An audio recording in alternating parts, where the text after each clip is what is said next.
नमस्कार, मैं हूं वंदना पांडे और आप देख रहे हैं के न्यूज इंडिया। करेंगे शुरुआत, उससे पहले हेडलाइंस।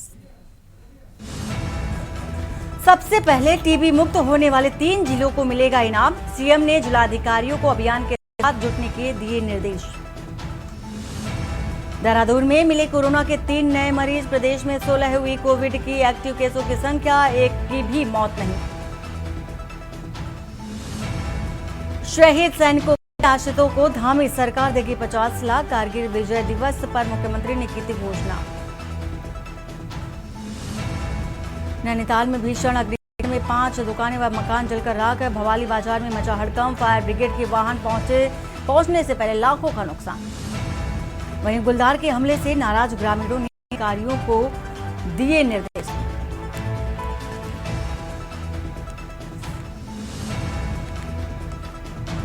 उत्तराखंड में बारिश को लेकर के अलर्ट जारी और कई जिलों में मौसम विभाग ने दिया निर्देश। आप देख रहे हैं के न्यूज, खबरों का सारथी।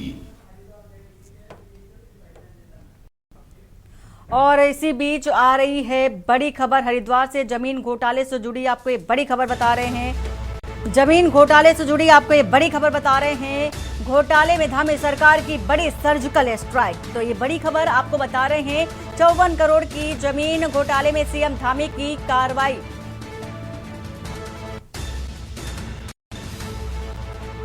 तो 2 आईएएस और 1 पीसीएस पर यह बड़ी कार्रवाई देखी जा रही है। डीएम एसडीएम पूर्व नगर आयुक्त पर बड़ी गाज गिरी है। तो सर्जिकल स्ट्राइक पुष्कर सिंह धामी की ओर से तीनों अफसर पर अब होगी विभागीय कार्रवाई। साथ ही साथ सीएम पुष्कर सिंह धामी का भ्रष्टाचार पर जीरो टॉलरेंस की नीति देखी जा सकती है। सतर्कता विभाग को सौंपी गई पूरी जांच और परत दर परत घोटाले की जो जानकारी हो निकलकर सामने आ रही है। साथ ही साथ 15 करोड़ की जमीन 54 करोड़ में खरीदने का आरोप है। कूड़ा जहां इकट्ठा होता है उस जमीन को हड़पने का और साथ ही उस जमीन में घोटाले का आरोप भी लगा है। बिना जरूरत खरीदी गई कूड़े के ढेर वाली जमीन। तो गंभीर आरोप लगे हैं इन अधिकारियों पर।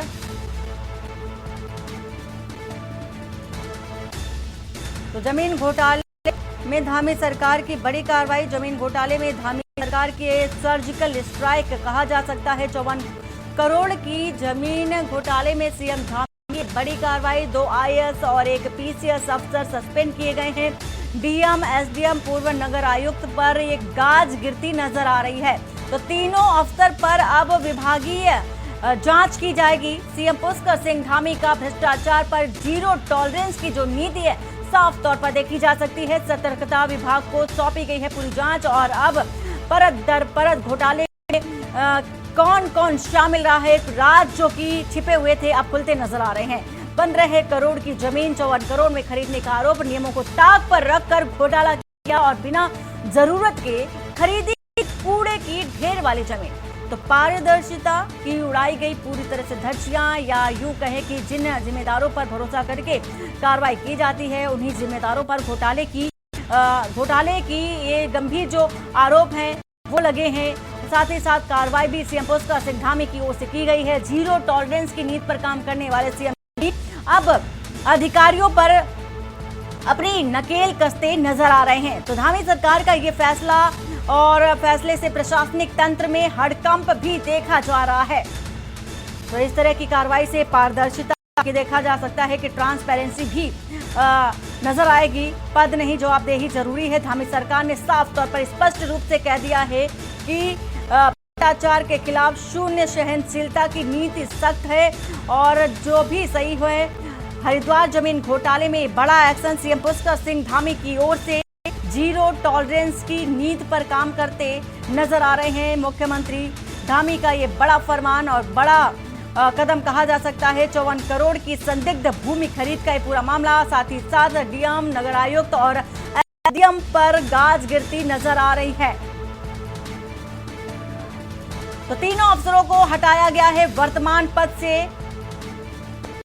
और निकिता बिष्ट सहित 4 और अधिकारी निलंबित किए गए। बड़ी जानकारी आपको दे रहे हैं। मनोज कश्यप इसी खबर पर है। मनोज, जिस तरह से देखा जा रहा है सीएम पुष्कर सिंह धामी लगातार एक्टिव मोड में नजर आ रहे हैं। साथ ही साथ एक और अपडेट निकल कर आया है कि निकिता बिष्ट के साथ ही 4 अन्य जो अधिकारी हैं उनको सस्पेंड किया गया है। बड़ी कार्रवाई देखी जा रही है। अभी तक की अपडेट की अगर बात करें, क्या कुछ निकल कर आ रहा है सामने?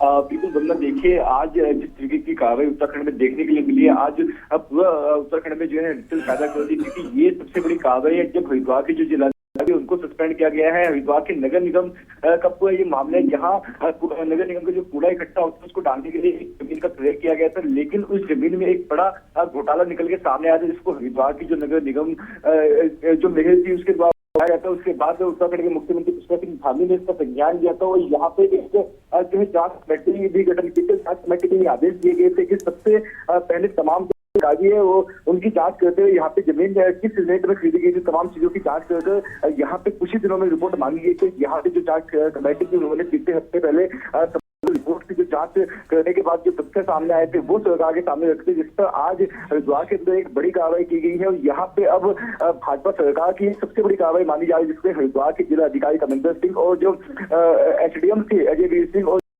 नगर आयुक्त वरुण चौधरी, उनके ऊपर यहाँ पे गाज गिरी और उनके समेत जो अन्य 12 अधिकारी है उनको भी सस्पेंड कर दिया गया। हालांकि जब इस पूरे प्रकरण की जांच सबसे पहले शुरू की तो यहाँ पे जो निचले स्तर के जो अधिकारी थे 4 अधिकारियों को सस्पेंड किया गया। तो यहाँ पे तमाम चीजों की जांच की गई थी, जिसमें जांच रिपोर्ट में 3 बड़े अधिकारियों के नाम शामिल किए गए थे, जिसमें 2 आईएएस अधिकारी और 1 पीसीएस अधिकारी थे। अब यहाँ पे जांच के बाद सब लोगों को इस बात का इंतजार था कि ये जो भाजपा सरकार है इसके बाद क्या बड़ा एक्शन इस पे लेकिन कहीं ना कहीं हरिद्वार के स्थानीय लोगों को जिस बात का इंतजार था वो घड़ी भी आज जो है आ गई है। यहाँ पे अब भाजपा सरकार ने बड़ी कार्रवाई यहाँ पे की है, जिससे 12 अधिकारियों को सस्पेंड किया गया। पूरा मामला नगर निगम की जो जमीन का था उसका घोटाला निकल के आया था। यहाँ पे जो सर्किल रेट था उससे अधिक कीमत पे पूरी जमीन खरीदी गई थी, जिसको लेके यहाँ पे भ्रष्टाचार में जो अधिकारी थे उनके ऊपर आज कार्रवाई की गई, जिसको लेके लगातार ही अब जो भाजपा है बयान भी सामने आने लगे। यहाँ पर लगातार भाजपा यही बयान सामने आया कि लगातार जो उत्तराखंड के मुख्यमंत्री है वो जीरो टॉलरेंस की नीति पे काम कर रहे हैं। यहाँ पे जगह जगह बिल्कुल मनोज, और जिस तरह से सीएम धामी ने कहा है कि पद नहीं जवाब दे जरूरी है, उन्होंने कहा है कि आप कितने भी बड़े पद पर क्यों ना हो, लेकिन जो ये घोटाला किया गया है इसके बारे में जवाबदेही आपको तय करनी पड़ेगी। और इसके साथ ही ये कार्रवाई करते नजर आए हैं। लेकिन बात विश्वसनीयता की भी करें तो आम लोग जो जिन जिम्मेदार अधिकारियों पर विश्वास करके उनके पास जाते हैं, तो ऐसे में विश्वसनीयता पर भी बड़ा सवाल खड़ा होता नजर आ रहा है। मनोज, बिल्कुल देखिए, जब कभी चुनाव आते तो तमाम जो राजनेता होते हैं वो जनता के पीछे पहुंचते, जनता के पास में कहीं वादे लेकर भी जाते हैं। यहाँ पे सबसे बड़ा वादा यही देखने के लिए मिलता है कि जो आम आदमी होगा उसको जो है भ्रष्टामुक्त सरकार मिलेगी। कहीं ना कहीं आज इसका जो एक नतीजा वो देखने के लिए मिला है। यहाँ पे जो स्थानीय लोग हैं उनके अंदर एक खुशी की लहर देखी जा रही है, क्योंकि लगातार ही जो अधिकारी होते कहीं भ्रष्टाचार में लिप्त होते, लगातार तहसीलों में भी ऐसी कार्रवाई देखने के लिए मिलती है। जब कोई पटवारी या कानून जो है विश्व लेते हुए यहाँ पे पकड़े जाते हो। यहाँ पे उत्तराखंड सरकार ने जगह जगह पोस्टर बैनरों के माध्यम से लोगों को जागरूक करने के लिए यहाँ पे टोल फ्री नंबर है जो वो भी गया। लोगों को इस बात को कहा जाता है कि यदि कोई अधिकारी आपसे कोई रिश्वत मांगता है या फिर कोई भ्रष्टाचार करता है, उसका आप वीडियो जो है अपलोड करेंगे, उसकी सूचना जो है टोल फ्री नंबर पे देखो।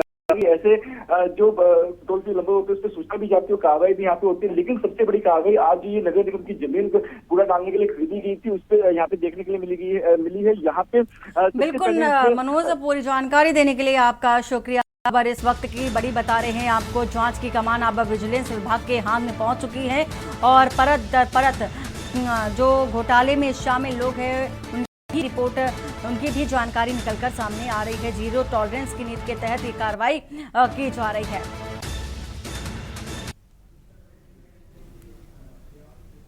और इसी बीच उत्तर प्रदेश के मेरठ से बड़ी खबर आ रही है। तेज धमाके के साथ मकान में विस्फोट हुआ है। बड़ी खबर आपको इस वक्त की बता रहे हैं मेरठ से। तो विस्फोट से मकान की देखा जा रहा है छत क्षतिग्रस्त हो गई है। मकान में विस्फोटक सामग्री होने की आशंका भी बताई जा रही है। बड़ी खबर आपको बता रहे हैं इस वक्त की। तो खबर आपको बता रहे हैं इस वक्त की, मलबे में दबे बच्चे का लोगों ने रेस्क्यू किया है और तस्वीर भी आप देख सकते हैं इस वक्त कि मकान में पटाखे बनाने की संभावना, आशंका जताई जा रही है। फिलहाल ये आशंका कही जा सकती है, मकान में विस्फोटक पदार्थ बनाने की आशंका जताई जा रही है। मकान मालिक क्योंकि देखा जा रहा है कोतवाली थाना क्षेत्र में विस्फोट हुआ है और तेज धमाके के साथ मकान में विस्फोट हुआ है। मेरठ से आपको ये बड़ी खबर बता रहे हैं, विस्फोट से मकान की छत और दीवारें गिर गई हैं और वहीं मकान में विस्फोटक सामग्री होने की आशंका भी जताई जा रही है। तेज धमाके के साथ मकान में विस्फोट हुआ है और सूचना मिलते ही भारी पुलिस फोर्स भी मौके पर पहुंच चुका है। तो मकान में विस्फोटक सामग्री होने की आशंका जताई जा रही है। साथ ही साथ देखा जा रहा है कि मलबे में दबे बच्चे का लोगों ने रेस्क्यू भी किया है।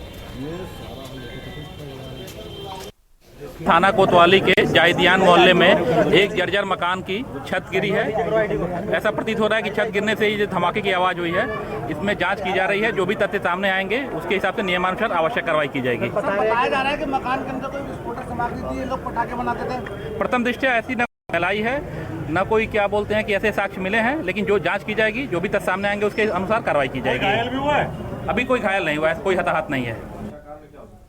और राजू श्रीवास्तव इसी खबर पर है, माफ कीजिएगा राजू शर्मा इसी खबर पर है। राजू, जिस तरह से देखा जा रहा है, एक तेज धमाका होता है, विस्फोट हो जाता है, घर की दीवार और जो छत है वो गिर जाती है, क्या कारण है? बताया जा रहा है कि वहां पर विस्फोटक पदार्थ भी बनाया जा रहा था।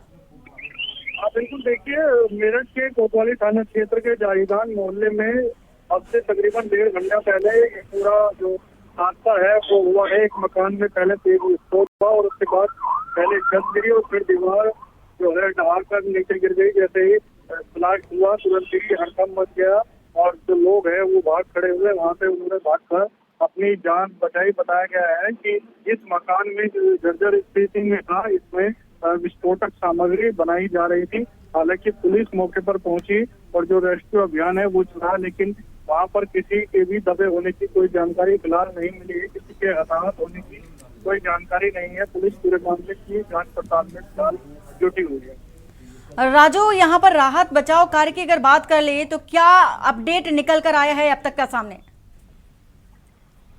हाँ बिल्कुल, देखिए जैसे ही विस्फोट की सूचना पुलिस और फायर टीम को मिली, तत्काल प्रभाव से दोनों ही टीम मौके पर पहुंची और तुरंत ही रेस्क्यू अभियान चलाया और आसपास के लोगों से भी बातचीत की गई। तो पता चला कि जिसका मकान था वो बराबर वाले मकान में रहते थे और जैसे ही विस्फोट हुआ तुरंत ही सब लोग मौके पर फरार हो गए। और जब रेस्क्यू अभियान चलाया गया तो मलबे के नीचे भी कोई व्यक्ति नहीं मिला, किसी की भी जनहानि होने की फिलहाल कोई भी खबर नहीं है। पुलिस पूरे मामले की जांच पड़ताल में जुटे हुई है, साथ ही ये भी पता लगाने का प्रयास कर रहे हैं कि आखिर इस मकान में पिछले कितने दिनों से विस्फोटक सामग्री बनाई जा रही थी। हालांकि मौके से कई तरह के जो पटाखे हैं वो मिले हैं पुलिस को, पुलिस ने उन्हें कब्जे में ले लिया और जांच पड़ताल में जुटी गई है। बहुत शुक्रिया राजू, आप पूरी जानकारी देने के लिए। कोतवाली थाना क्षेत्र का ये पूरा मामला बताया जा रहा है। मेरठ से खबर बता रहे हैं, तेज धमाके के साथ मकान में विस्फोट हुआ है और साथ ही ये तेज धमाका हुआ था, घर की छत उड़ गई और इसी के साथ ही दीवारों में भी दरारें आई हैं।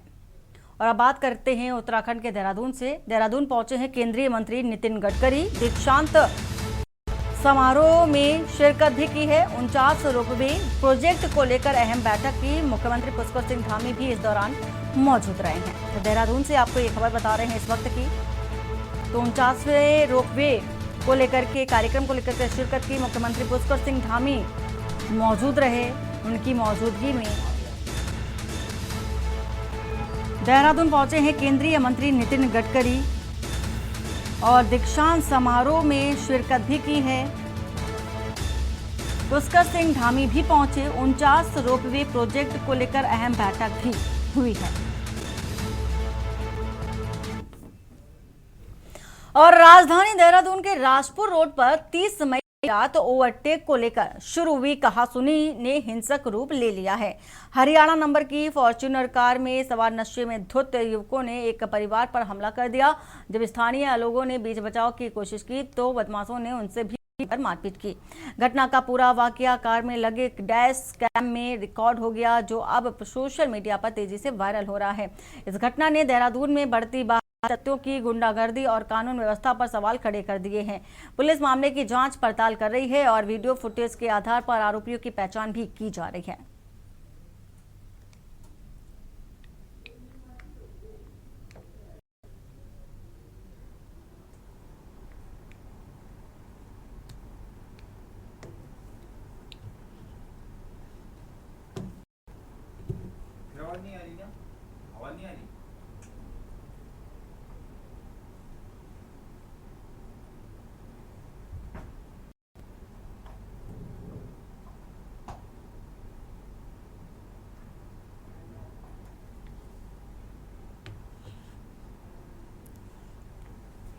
और खबर हरिद्वार से, जहां पर दर्जाधारी प्रकाश जमदाग्नि ने सोमवार को हरिद्वार में स्थित मां मनसा देवी और चंडी देवी मंदिर परिसरों की सफाई व्यवस्था को लेकर बड़ा रुख अपनाया। उन्होंने स्पष्ट कहा कि इन पवित्र स्थलों पर किसी भी प्रकार की गंदगी बर्दाश्त नहीं की जाएगी। आपदा प्रबंधन सभाकक्ष में वन विभाग अधिकारियों के साथ हुई बैठक में उन्होंने अवैध दुकानों को तत्काल हटाने और 1 महीने के भीतर सफाई व्यवस्था पूरी तरह से दुरुस्त करने के निर्देश दिए। साथ ही मंदिर मार्ग को व्यवस्थित करने और श्रद्धालुओं को बेहतर सुविधाएं उपलब्ध कराने के लिए भी कहा है। और ओम प्रकाश जमदग्नि ने हरिद्वार कॉरिडोर को इको टूरिज्म के रूप में विकसित करने और एक जीव जंतु उद्यान स्थापित करने का सुझाव भी दिया, ताकि श्रद्धालुओं के साथ साथ पर्यटकों को भी आकर्षित किया जा सके।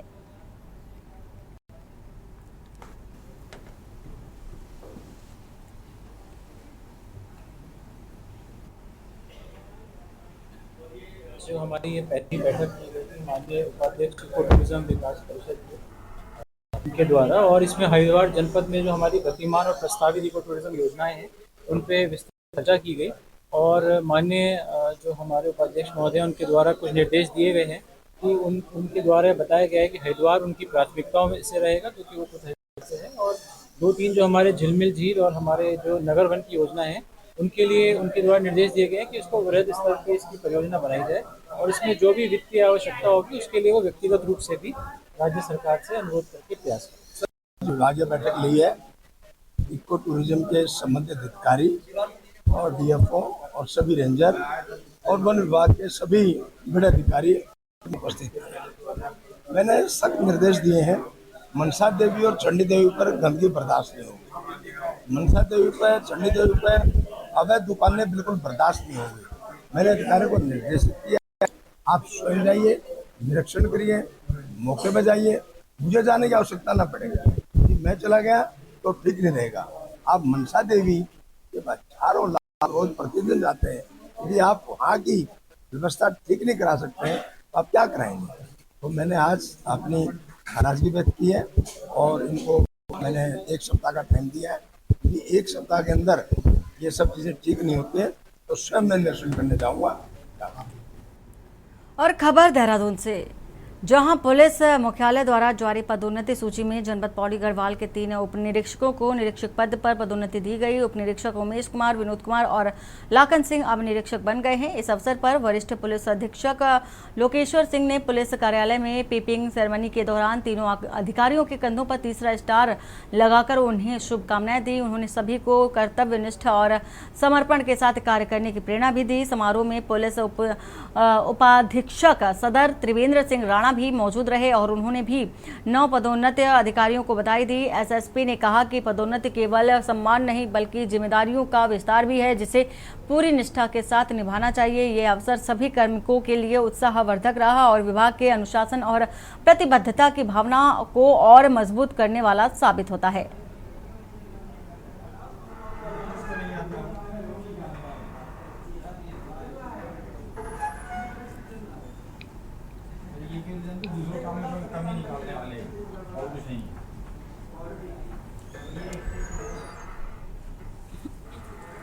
और इसी के साथ ही खबर नैनीताल से आ रही है, जहां पर नैनीताल के भवाली थाना क्षेत्र के बाजवार की दुकानों में आग लगने से हड़कंप मच गया। देखते ही देखते आग ने विकराल रूप ले लिया। बाजवार की दुकान में लगी आग लगने से अफरा तफरी का माहौल भी बन गया। स्थानीय लोगों ने आग लगने की सूचना फायर ब्रिगेड और पुलिस को भी दी है। सूचना पर मौके पर पहुंची दमकल की टीम आग बुझाने में जुट गई। स्थानीय लोगों का कहना है कि आग अचानक से लगी और एकदम भड़क गई। मौके पर पुलिस और फायर ब्रिगेड की टीम पहुंचकर आग पर काबू पाने में जुट गई और वहीं आग लगने से लाखों का नुकसान होने की आशंका भी व्यक्त की जा रही है। फिलहाल आग लगने के कारणों का पता नहीं चल सका है।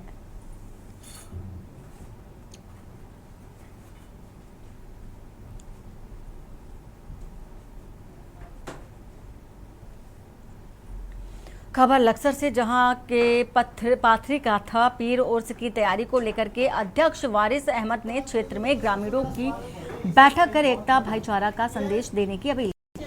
पौराणिक काठी पीर के उर्स में ज़्यादा से ज़्यादा संख्या में पहुंचने की अपील की। साथ ही 5 दिवसीय उर्स की तैयारी को लेकर कट्ठा पीर परिसर में दूर दराज से झूले, मौत का कुआं, सर्कस जैसे खेल करतब का आसपास के लोग ही नहीं बल्कि दूर दराज से जरीन भी लुत्फ उठाएंगे। खिलौने की दुकान भी लगनी शुरू हो चुकी है। इस बार पुलिस व प्रशासन की शक्ति साथ साथ तीसरी नज़र से भी पूरे मेला परिसर पर नजर रखी जाएगी। और GNSDR समाज सेवा कल्याणकारी चैरिटेबल ट्रस्ट के अध्यक्ष वारिस अहमद ने बताया है कि इस बार नॉनवेज दुकानों की बिक्री पर सख्त रोक है। यदि कोई उल्लंघन करेगा तो उसे प्रशासन द्वारा सख्त कार्रवाई पर की जाएगी। और काठा पीर दरगाह को सजाने की तैयारी भी शुरू हो चुकी है।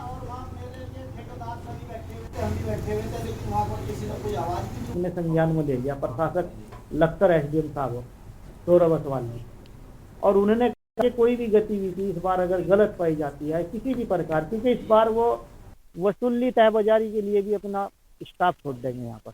वो कह रहे कि हम भी देखते ठेकेदार को कैसे घाटा हो, क्यों घाटा हो, क्योंकि यहाँ पर दो दिन का पिछली बार भी खराब हुआ, और वो खराब होने से कम 2 दिन में झूले सर्कस चलते, दुकानें चलती, तो दुकान वाले पिछले साल बहुत दुकानदारों को सबको बहुत नुकसान हुआ। हम नहीं चाहते कि इस बार एक ठेकेदार की वजह से या यहाँ की जनता या किसी को जो हो मतलब दुकानदार की वजह से किसी का कोई नुकसान। दिवसीय तो वही रहेगा, लेकिन इस बार क्या है कि 9 तारीख को हमारे मेले की शुरुआत हो जाएगी, 9 से 15 तारीख तक, तो उतना ही। लेकिन जो हमारा 2 दिन का मेला पिछली बार क्या हुआ कि मेले की डेट पूरी होगी तो ग्राहक यहाँ जनता ही, और वो जो ना फिर यहाँ पर उनको व्यवस्था मतलब इतनी खराब होगी यहाँ की प्रशासन की भी कि बहुत नुकसान हुआ। और वहीं खबर कोटद्वार से, जहां श्री बद्री केदार समिति के अध्यक्ष हेमंत द्विवेदी ने बद्रीनाथ और केदारनाथ धाम की पवित्रता बनाए रखने की तीर्थ श्रद्धालुओं से अपील की है। और हेमंत द्विवेदी ने मीडिया को दिए अपने एक बयान में कहा है कि सभी धामों की स्वच्छता को बनाए रखने में भी तीर्थ श्रद्धालु सहयोग करें। आगे उन्होंने ये भी कहा कि धामों में कूड़ा करकट ना फैलाएं और प्लास्टिक का प्रयोग बिल्कुल भी ना करें। उन्होंने रीलबाजों को भी आगाह किया है कि यदि अश्लीलता फैलाने की कोशिश की गई तो उनके खिलाफ कार्रवाई की जाएगी।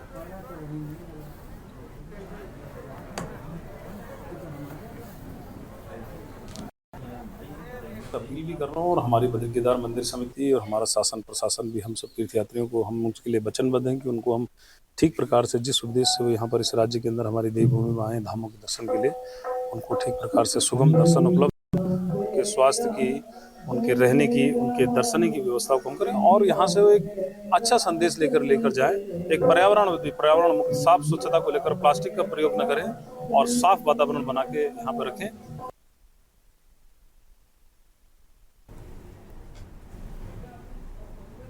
और खबर देहरादून से, जहां पर उत्तराखंड क्रांति दल के केंद्रीय कार्यालय में उत्तराखंड के विचारक डॉक्टर शक्ति सैल कपरवाड़ के जन्मदिन पर संगोष्ठी का आयोजन किया गया, जिसमें उत्तराखंड क्रांति दल के सभी वरिष्ठ नेताओं ने अपने विचार रखे। वहीं देखा जा रहा है कि कपरवाड़ ने बताया है कि विचार गोष्ठी का जो विषय है उत्तराखंड क्रांति दल मिशन 2027 और उसके लिए रणनीति बनाना है, और इस पर विचार करने के लिए यहाँ पर वरिष्ठ नेतागण, महिला शक्ति और युवा शक्ति पहुंचे हैं। ये सब मिलकर चाहते हैं कि 2027 में उत्तराखंड क्रांति दल सत्ता के रूप में देखने को मिले और उसके लिए रणनीति बनानी चाहिए। यह एक वैचारिक मंथन है और इस मंथन पर हमारा जो संगठन उस पर काम कर रहा है।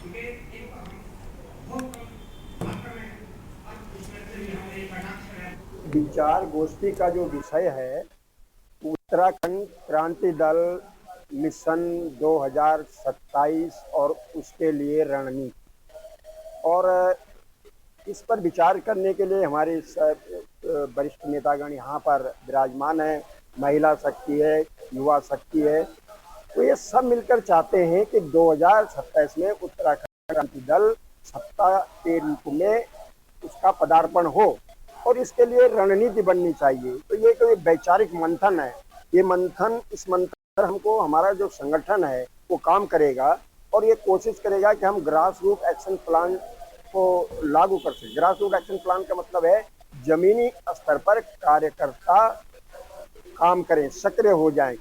वो पंचायत में है, चाहे वो कॉलेज में है, चाहे वो नगरों में है, वार्डों में है, यहाँ हमको अपनी ताकत को बढ़ाना है, राजनीतिक शक्ति को बढ़ाना है। और क्योंकि क्षेत्रीय पार्टियां यहीं से उभरती हैं, राष्ट्रीय पार्टियां तो दिल्ली से संचालित होती हैं, उत्तराखंड क्रांति दल गांव से उठता है, नगरों से उठता है, कॉलेजों से उठता है, आम समाज से उठता है। खबर देहरादून से, जहां भारतीय किसान यूनियन ने किसानों की कई मांगों को लेकर उप जिलाधिकारी कार्यालय पर महापंचायत की और जिलाधिकारी के माध्यम से मुख्यमंत्री के नाम ज्ञापन सौंपा। वहीं भारतीय किसान यूनियन के प्रदेश अध्यक्ष बताया कि हम किसानों की अनेकों समस्याओं को लेकर जिलाधिकारी देहरादून पहुंचे हैं। वहीं उन्होंने कहा कि प्रदेश का सबसे बड़ा मुद्दा भ्रष्टाचार का है, जो हर विभाग में फैला है। वहीं उन्होंने ये भी कहा कि किसानों की गन्ना समस्या, जिसका अभी तक गन्ने का भुगतान नहीं हो पाया है, सबसे बड़ी विकट समस्या, जिसका भुगतान नहीं हो सका है।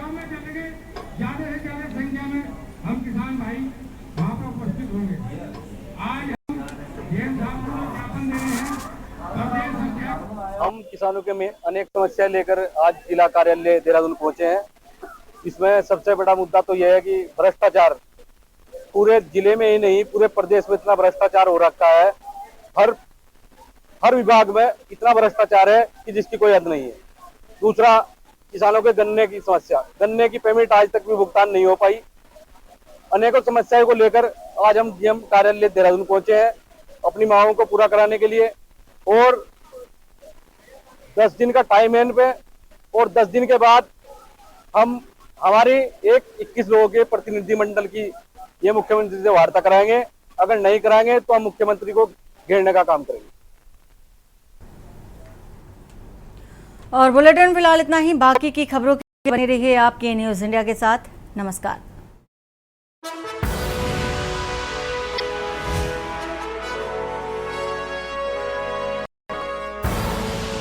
आप देख रहे हैं के न्यूज, खबरों का सारथी।